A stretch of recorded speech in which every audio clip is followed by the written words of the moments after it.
Where were you in 2021? January 2021. What did life look like for you? I can tell you where I was because it was January 2021 that I found myself lying on my dorm room floor, asking God to give me a sign that he was real. Now, this was a place I never thought that I would find myself, especially at that point in my faith. How many of you in here are in DTS? Oh, nice. Awesome. How many of you are in an upper level school? SBS, yes, awesome. Well, I hope that none of you have to go through such a trying point in your faith. However, the reality is that some of you may, even after a DTS or even after an upper level school, because it was January 2021. It was after my DTS. It was after I'd done a BCC and a full semester as a biblical studies major at university. I say all this to say that questioning can happen to anyone at any point in their faith journey. Deep down, I was struggling with the question, if God is hidden, or if God is real, why does he seem so hidden?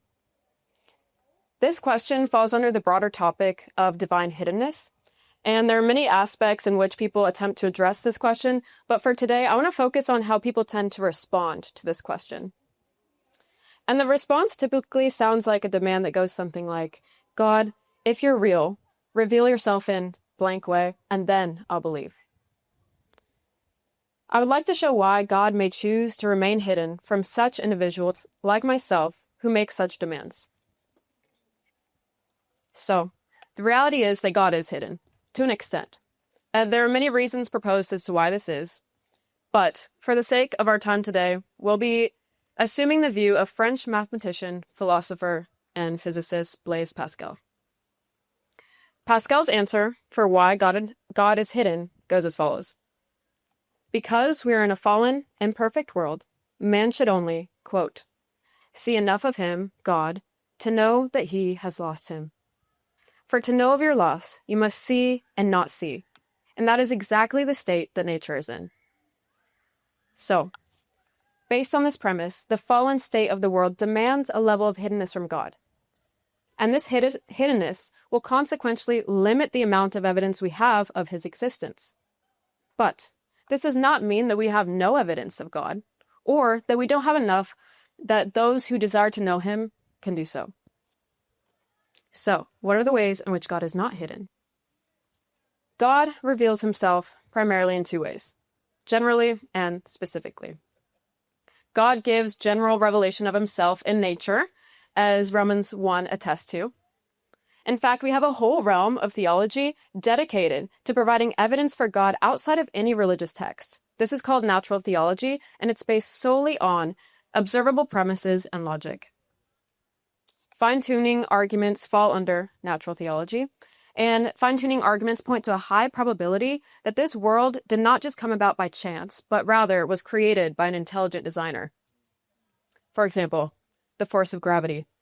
If the force of gravity were to change by 1 part in 10 to the 40th power, life could not exist. 1 part in 10 to the 40th power, what is that number? I didn't know either, so I googled it.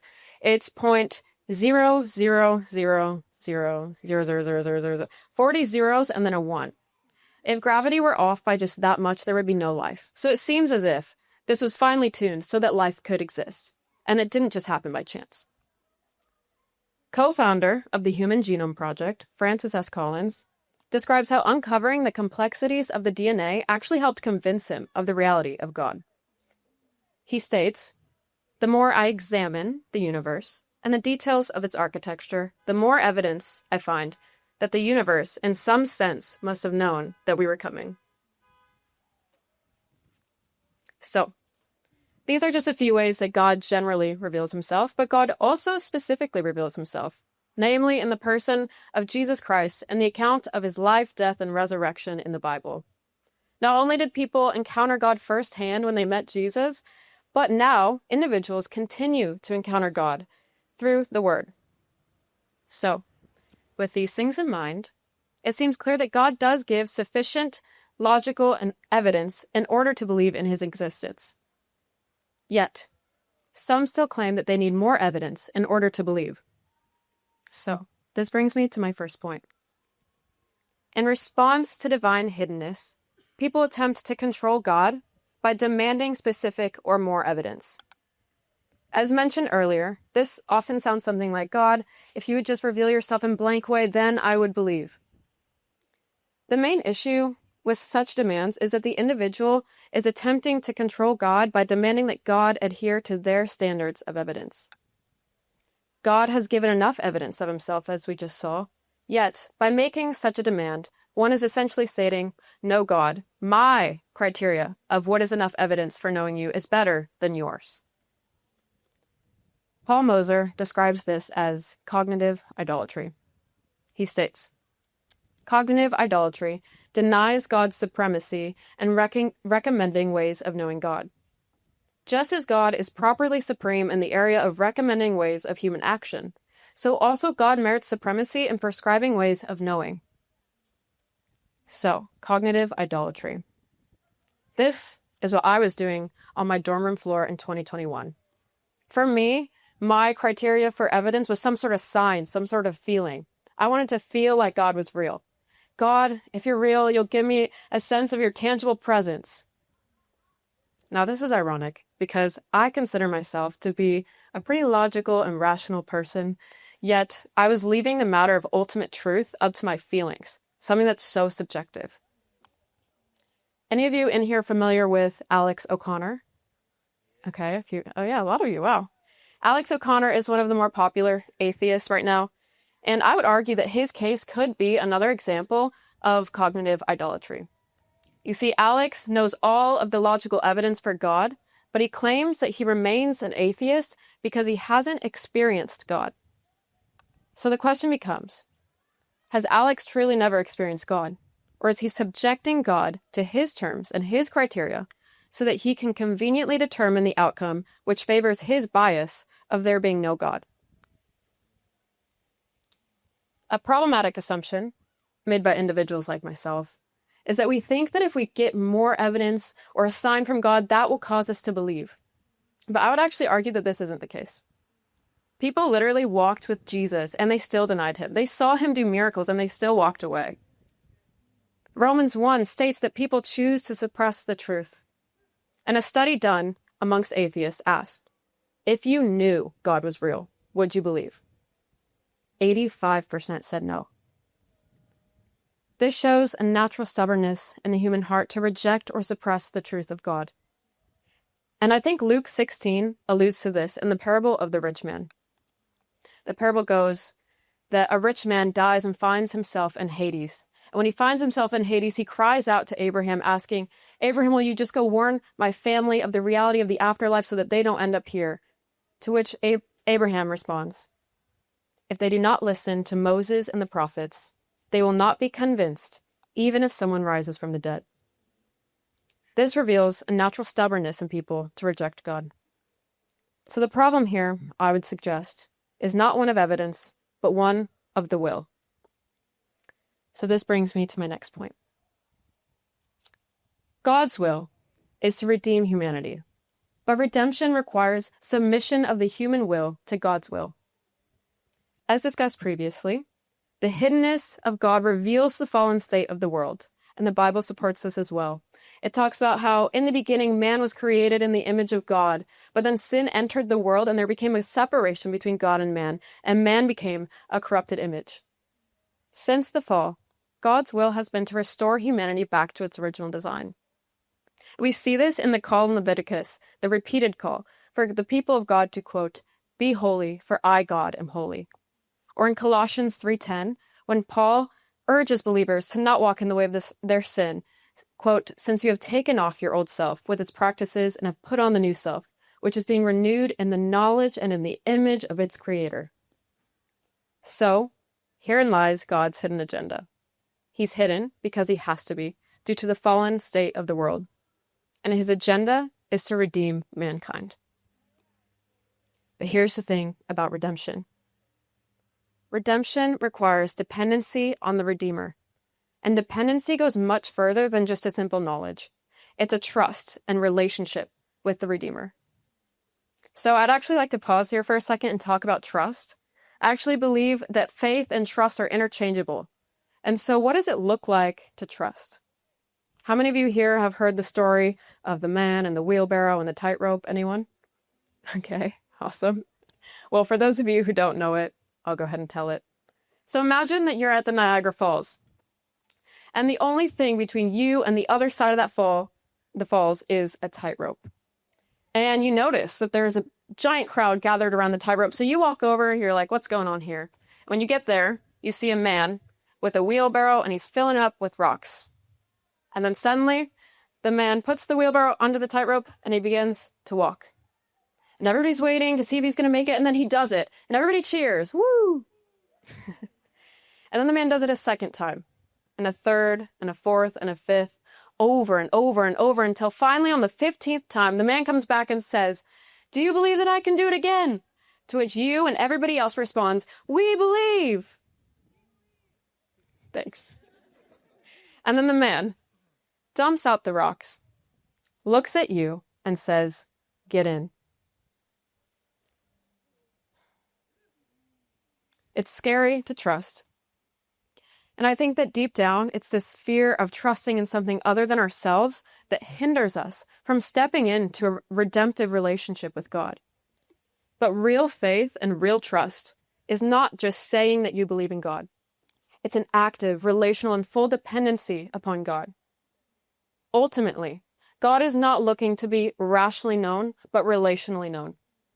God is not interested in revealing himself to those who are going to be like, oh, I guess God is real, and then go on their merry way. God is looking to reveal himself to those who are genuinely seeking him and who have the intent to enter into relationship with him. And through this relationship, God's will of redemption can be completed. Slowly but surely, he brings transformation to the human. Or, to put it in more theological terms, he sanctifies them. So, in order to be redeemed, humans must be submitted to God's will. But this becomes problematic when one is demanding evidence in order to believe in God. So this brings me to my next point. The attempt to control God by demanding that he reveal himself in a specific way is opposite of submitting to God's will, making God's will of redemption impossible. You see, God cannot work against his own will because of his perfect and consistent nature. If God were to submit to the demand of man to reveal himself in some specific way, not only would God be submitting to man's will, but he would be working against his own will. Why would this be working against his own will? Well, because one cannot be submitted to God and fully dependent on him, while also attempting to control him. Those interested in making God prove himself to them are not those who are trusting in God, but trusting in themselves.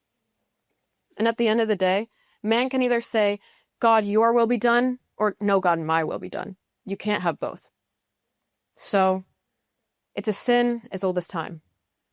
Man wants to determine what is right and wrong. Man wants to determine what's enough evidence to know if God is real or not. Man wants their will over God's will. So, in conclusion, God may remain hidden from individuals who demand more evidence from him, because this attempt to control God prohibits such individuals from being able to participate in God's will of redemption, as the attempt to control is opposite of that of submission and dependency. And God is not interested in making himself known to those who are unwilling to participate in his redemptive will. So, last you heard, I was laying on my dorm room floor, begging God to give me a sign. How did I end up here tonight defending God's hidden agenda? Well, I wish I could say that God gave me that sign, that I got this overwhelming feeling, but the truth is, I didn't. I got what seemed like silence and abandonment, and it was frustrating. I didn't know what to do. I felt alone. And I finished my undergrad, and I even finished my master's in theology and psychology. I could literally translate the Bible from Greek and Hebrew to English, yet I still claimed that I needed more evidence and more knowledge in order to know if God was real or not. And after 3 years, I had to be real with myself.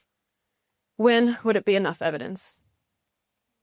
Is it actually a problem of evidence?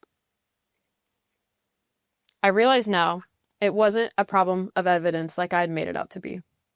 It was a problem of my heart. You see, I knew if I trusted God, that would mean death to myself.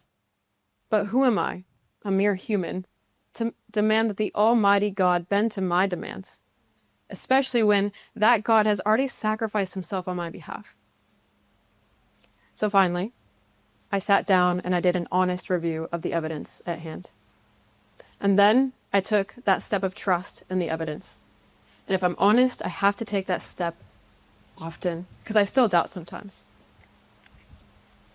But if you're in here and you're struggling with the same thing, or maybe one day you find yourself struggling with this, save yourself some time, maybe 3 years, and I would ask you to honestly review the evidence at hand, and then honestly review your heart. And if it's a problem of evidence, go seek out the answers to those questions that you have, because we should have evidence for what we believe. But at the end of the day, every single one of us will have to face the decision of whether or not we're going to trust in the evidence that we have. And so my question for you today is, will you trust? Thank you.